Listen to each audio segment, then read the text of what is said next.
3, 2, 1, go. Yo, what up? It's your boy Victor Kwan, aka DJ Babinka Han, back at it again. Just recently off Twitch affiliate status, so hit the follow, hit the subscribe. If you have Amazon Prime, you can get Twitch Prime for free. You can subscribe to me for free, so hit all that. Homegirl, tell them what we just watched. We just watched Fighting with My Family. The WWE Studios, Dwayne "The Rock" Johnson produced biopic, the true story supposedly of WWE superstar Paige. Yeah. Are you a Paige fan, homegirl?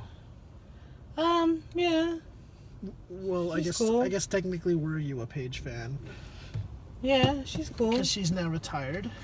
She's cool. Yeah. What did you... Okay, initial thoughts. Are you driving now, or are we just... Oh, we're just... Okay, we're chilling. I don't know, We're you can do chilling. whatever. We're chilling because we got to do Initial thoughts? our review, yeah. So we got... It's a free screening. Mhm. We just... It was- We're in San Francisco. It was an early screening, too, so... Yeah, I mean, so it's free. We just made our way out here to the city.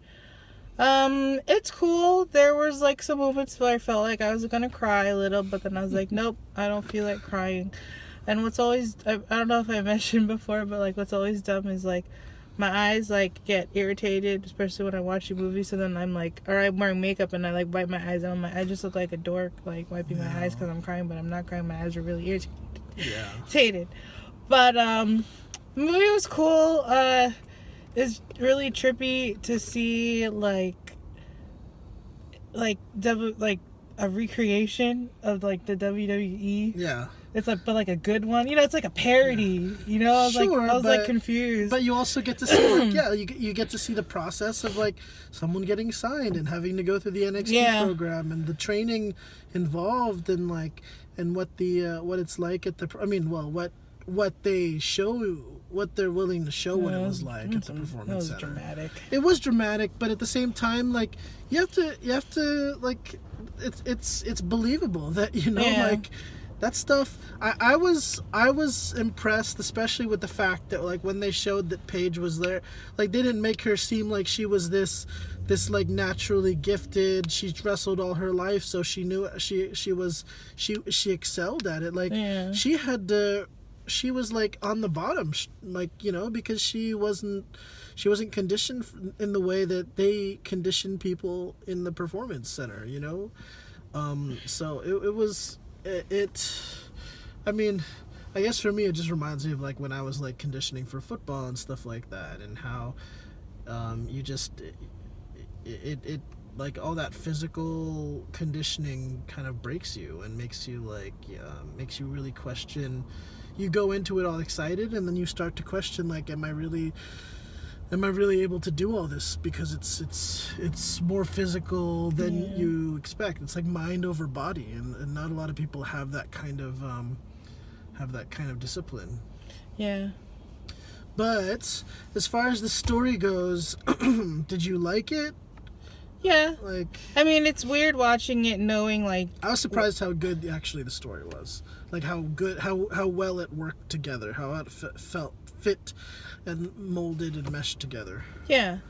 I was gonna say it's weird knowing like what happens after. Yeah, it's true. Because unfortunately, like Paige got injured, and then they just put her as GM for Raw. It is. She had a, but I mean on the silver lining to that is she's had such a successful career. Yeah, it's true. I mean, she was on Total Divas. She was like she's really young. She's like my age, which is crazy. I know. The scene, it's interesting because like we've been hearing about them like creating this movie and stuff. Like we even like I remember seeing on Twitter like, oh, they're filming at this so and so Raw. They're filming the like scene that scene with like AJ Lee. That was weird. Yeah. It was like that was weird. It was amazing how Zelina Vega like captured AJ Lee's voice and her but it was like it was like a parody of AJ Lee. And like it totally wasn't like they had her in like this robe and everything, and like on the cell phone. Like, that's not AJ Lee. Everyone knows like AJ Lee was like legit, and she was kind of like Paige before Paige, you know. AJ Lee was like the anti-diva. She wasn't trying to be all glamorous. She wasn't like a model like a lot of these girls were. But I did like the fact that they included those characters, those girls, and they didn't make it seem like they're just there to be mean.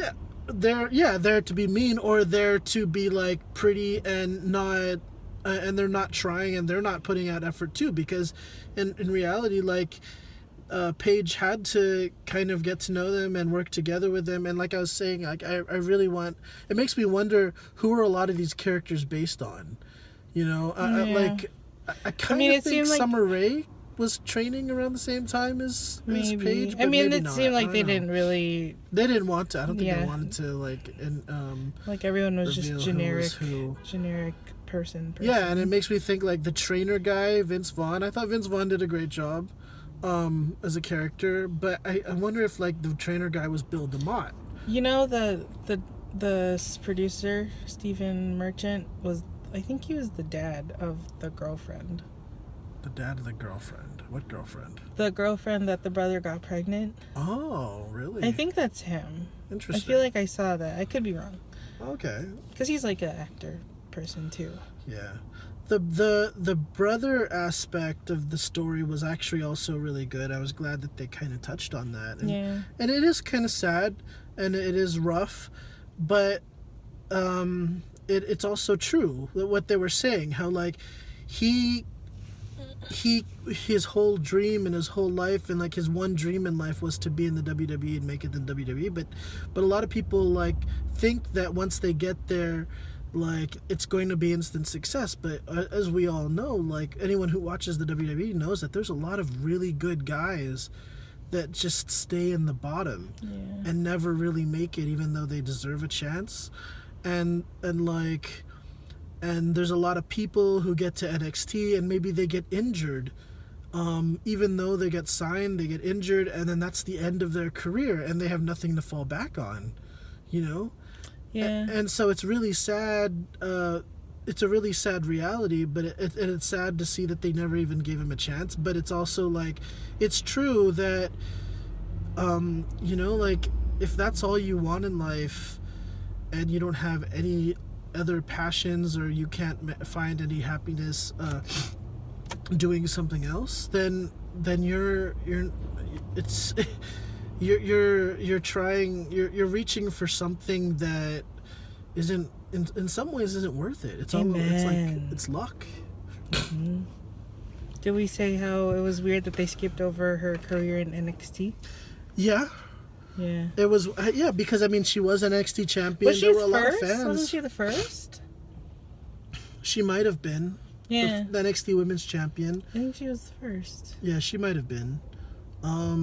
So I don't know. I also thought it was weird that like her match with AJ Lee at the very end was like 3 times longer than the real match that she had with AJ Lee the night after WrestleMania. Yeah, that was weird. It was just a quick one and done because AJ wanted some time off. You know? Yeah. That's when like then we all know AJ got married a few months later, and CM Punk got fired a few months later.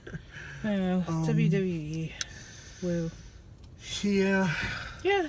Cool movie. Overall, it was cool. Yeah, and it has a good message too all around. But I was wondering why they didn't cast Brad Maddox.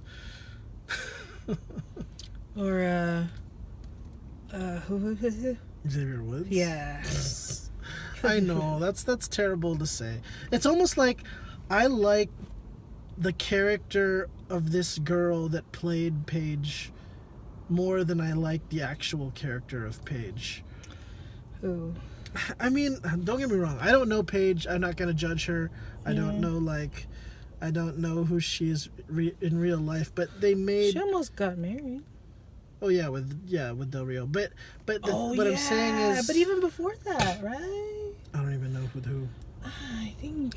Yeah, I mean, yeah, she's had a tumultuous Yeah. kind of. I guess what I'm trying to say is like I think that like they made her come off as just this very like timid little British wrestling chick who's like really anti good looks and everything, when that's, I mean, I don't think that's really what Paige is. You know, like Paige is like in some ways kind of like a party chick, which is not bad, but we mean anyone who watches Total Divas or just watches like who watched the Paige documentary, they know that like Paige is kind of wild like that, and they well, like, yeah, this girl that didn't come out in this girl's personality is what I'm trying yeah. to say. I mean, I remember. I feel like I was listening to podcasts with her, and like she grew up in England, and her family, like she, at a young age, she's already used to like traveling by herself and like doing things on her own. I mean, that's kind of the culture out there. Sure. So I mean, yeah, it's still a big deal. What that she like came here to the States by herself and everything. But that being like that goes into what I said before, that like she was so young, but like her career was pretty. Yeah, I think it's full. also interesting how they gloss over the fact that like even though she got signed, like when people get signed to NXT, they still have to pay their way to Florida. They have to pay their rent when they're training at NXT. Yeah. You know, I mean, don't get me wrong. Like Florida I'm sure it's way cheaper than living in California out there. But still, like for her family that was trying to make ends meet in England, like they must have had to somehow find a way to support her while she was training. Yeah, that's what I like wonder when I hear their stories. Yeah. How it logistically works. Yeah. But, Yeah, I mean, but it was good to like, because there was a lot of, this was like a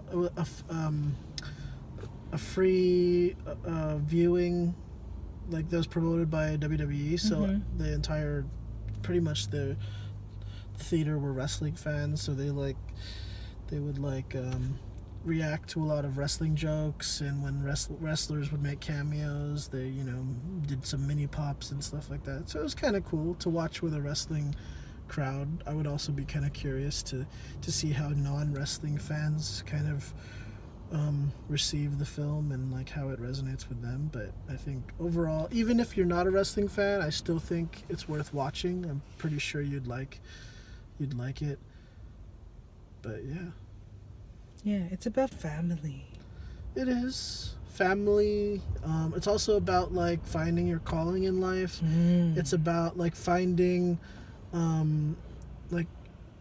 finding purpose, even if like your purpose, you think your purpose is one thing, but then you also have like there's purpose to be found in other things. And I think it was a kind of a powerful message towards the end, where the brother like realized that like he was being a positive impact on a lot of the kids' lives in the town who were somewhere getting into drugs. There was a blind kid who kind of they made it seem like he didn't have much of a life outside of that. So there's something to be said about being a small hero. Yep. I guess is the term. So how many Divas title belts, butterfly belts? Yeah, or how many I liked what did you think of the Daenerys Targaryen look? I thought that was pretty interesting. I just thought of it on like a strategic level. I'm like, girl, did you really bleach your own hair? Like, for real? Were they trying to make it act like? Were they trying to say that like her hair looked like a mess? Because I thought it looked pretty good. I mean, I don't know. Well, they probably know that that's not her kind of thing. I know, but I mean, but from a for real point, if you're, I don't even know if her hair color is naturally black, but to go like full platinum blonde, like that's some damage. Anyway. I guess so. And yeah, all right. Well, yes. How many page turners? How many like glossed over aspects of a story will you give this out of 10? 7. 7. I'll give it an 8. Anyway, guys, yeah, go watch it. Fighting with My Family. It's worth a watch even if you're not a wrestling fan. And what are we gonna watch next? We wanted to watch Glass. I'm not sure if we're ever gonna get around to it. Yeah. Eventually, hopefully. Someday. Sometimes. Eventually. All right. Thank you for watching. Peace, guys. Don't forget to like and subscribe to our offer code for Blue Apron, Casper mattresses. Follow DJ Babinka Han. If you check out my Amazon blacksmith list, I get a small kickback for any gaming gear that you purchase. It's on good that list. in the UK, in the US, Amazon UK, Amazon USA, Amazon UK, and Amazon Canada. Yeah. Okay. All right, guys. Bye-bye. Bye.